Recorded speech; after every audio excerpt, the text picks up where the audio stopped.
Checco Zalone ce l'ha fatta! Il suo nuovo film Buen Camino supera Avatar nella classifica dei maggiori incassi nella storia del cinema in Italia. Primo di sempre al box office con 71 milioni di euro, che sicuramente saliranno ancora, contro i 68 milioni di Avatar.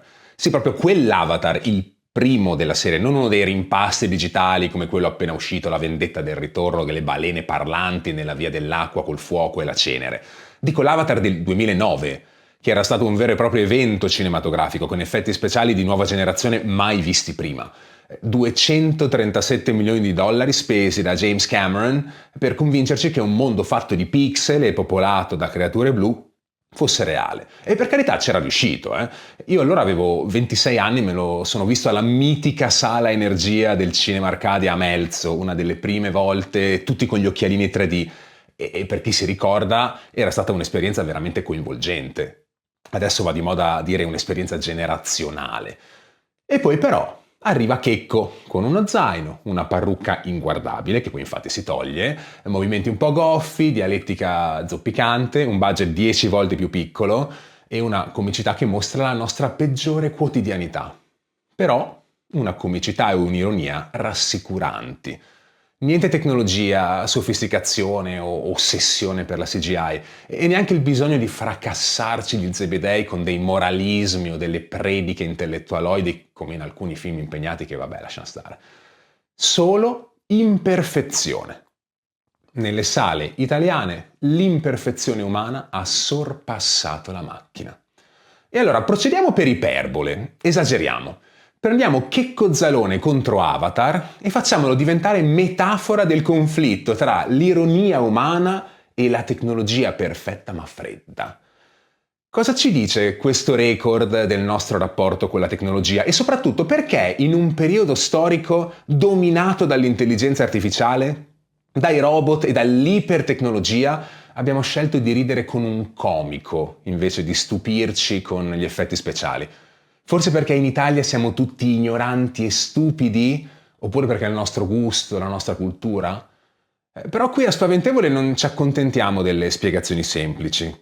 Perché questo sorpasso è la prova che la tecnologia, per quanto perfetta, ha un limite invalicabile. E quel limite si chiama risata. Oggi analizziamo perché il successo di Zalone in Italia è l'ultima linea di difesa dell'essere umano contro l'invasione della perfezione digitale. Io sono Antonio Ghezzi e questo è Spaventevole. Lo so già che per questo episodio i miei amici cinefili e forse anche i miei amici cinofili mi blasteranno male, ma vabbè, ridiamoci su.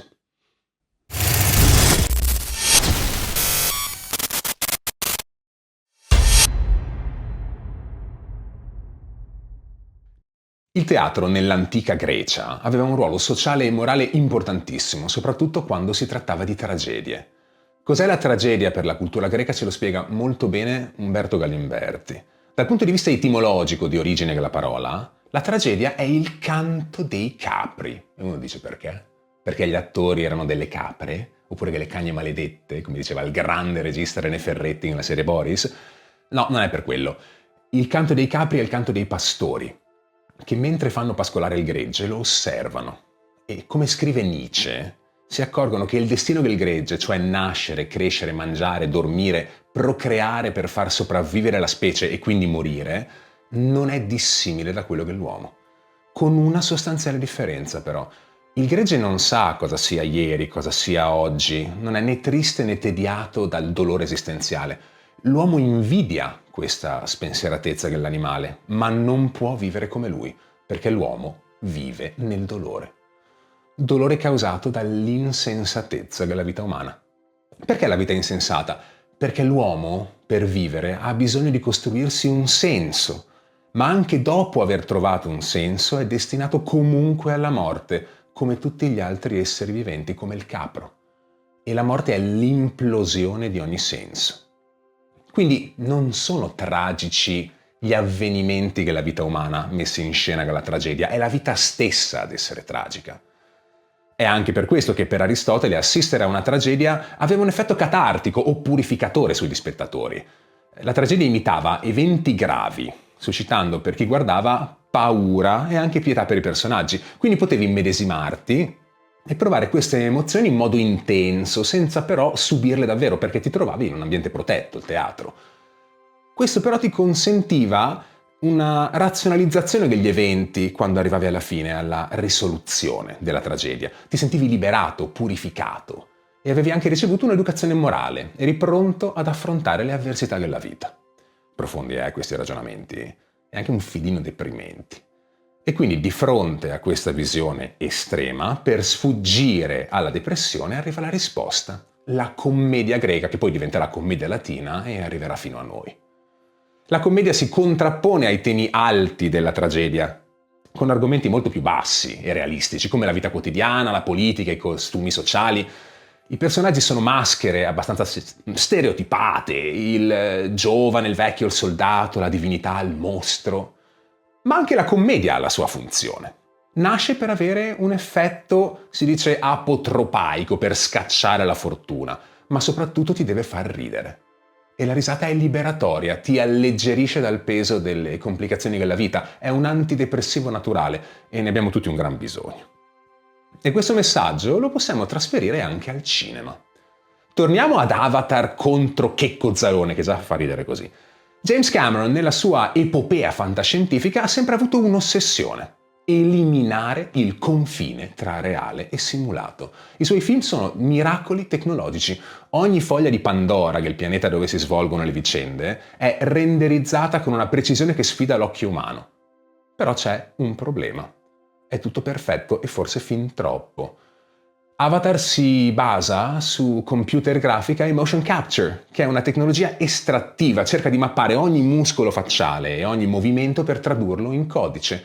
È come un tentativo di catturare l'anima attraverso la matematica. Ma la sensazione che molti provano guardando queste opere è una strana forma di stanchezza, una tecnonausea. E poi arriva Zalone. I suoi film non è che cerchino la bellezza, spesso sono visivamente piatti, quasi televisivi, eppure colmano le sale. Perché? Perché Zalone non vende simulazione, vende imperfezione. La sua comicità si basa sull'errore, l'errore grammaticale, l'errore etico, di comportamento, l'errore sociale. Quindi ci fa ridere dei nostri difetti. Mentre l'intelligenza artificiale e la CGI cercano di eliminare l'errore per raggiungere l'ideale, l'essere umano cerca l'errore per riconoscere se stesso, per capire che in quello che vede c'è un po' di umanità. In un mondo che corre verso l'efficienza algoritmica, l'ignoranza ostentata di Zalone agisce come un sistema di protezione che ci ricorda che siamo ancora vivi perché siamo ancora sbagliati. Avatar ti dice: ammira cosa può fare la tecnologia e rimani a bocca aperta. Zalone ti dice: guarda come siamo messi male e ridiamoci su, va. Praticamente due narrazioni opposte. E qui c'è un richiamo diretto a quanto abbiamo affrontato nell'ultimo episodio. Esiste un concetto in robotica chiamato Uncanny Valley o zona perturbante. È quella sensazione di repulsione che proviamo quando un automa, un robot, assomiglia quasi perfettamente a un uomo, ma non del tutto. E quel quasi ci disturba, ci fa pensare alla malattia, alla morte. E Avatar è costruito proprio su questa estetica dell'iperrealismo digitale. Lo guardi e pensi wow, ma non è che pensi è uno di noi. Che qui invece è una persona normale, indubbiamente è molto intelligente, perché l'ironia richiede genialità, però la sua espressività naturale, il suo sguardo storto, la postura impacciata ci rassicurano. Alla fine l'umano riconosce l'umano e lo preferisce al Navi. E poi c'è un'altra questione. Provate a chiedere a un AI, a un'intelligenza artificiale, di scrivere una barzelletta che faccia ridere veramente. Fa fatica.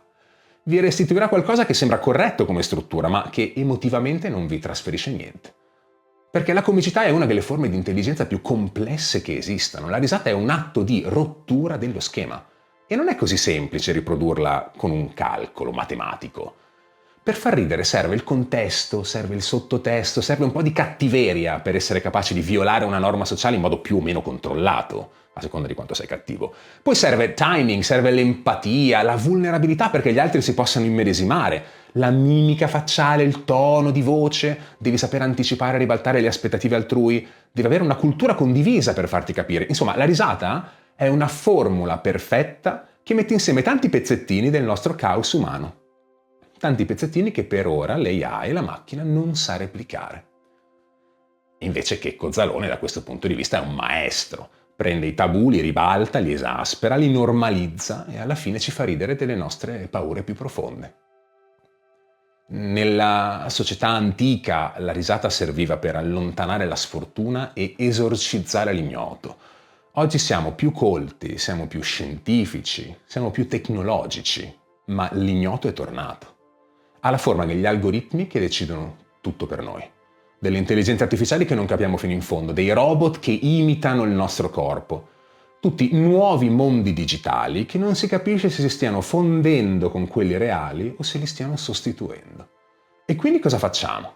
Almeno al cinema cerchiamo la risata, cerchiamo la leggerezza, che non è per forza inconsapevole, non è divertissement di Pascal, è un rifugio più che una distrazione. Cerchiamo un porto sicuro umano in questa tempesta digitale. È un atto di resistenza a ridere. E quindi il successo di Zalone è come se fosse un segnale neanche troppo debole. Forse siamo spaventati dall'eccesso di tecnologia più di quanto vogliamo ammettere. Quindi cosa abbiamo imparato dal record di Buen Camino? Che forse non siamo ancora pronti per essere sostituiti, che la nostra tecnofobia nasce dal sospetto che nel percorso verso la digitalizzazione totale perderemo la capacità di non prenderci sul serio. E che di fronte alla perfezione prevedibile della macchina preferiamo ancora la nostra imperfezione, la nostra imprevedibilità, che si porta dietro tanti fallimenti e tanti errori, ma anche la capacità di riderci su. James Cameron ci ha dato un mondo meraviglioso in cui scappare, ma Checco Zalone ci ha dato uno specchio sporco in cui riconoscerci e a quanto pare nel 2026 abbiamo ancora più bisogno dello specchio che della fuga. Finché ci sarà qualcosa capace di farci ridere delle nostre miserie meglio di quanto possa fare un robot, l'umanità avrà ancora un piccolo vantaggio competitivo. La risata sembra l'unico codice che l'intelligenza artificiale non riesce ancora a decriptare, perché per ridere bisogna aver sofferto, bisogna aver sbagliato, bisogna avere un vissuto di esperienza che la macchina oggi non ha e forse non potrà mai avere.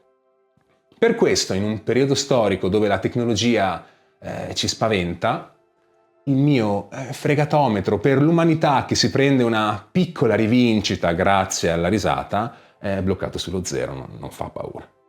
E voi preferite la perfezione dei grandi puffi blu di Pandora o l'imperfezione sgangherata di Checco? Vi sentite rassicurati o spaventati da un mondo dove la tecnologia sa fare tutto tranne farci ridere di gusto?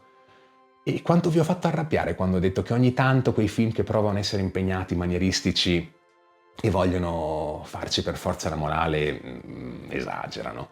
E spero non troppo, spero che resteremo ancora amicici. E comunque alla fine aveva ragione Checco.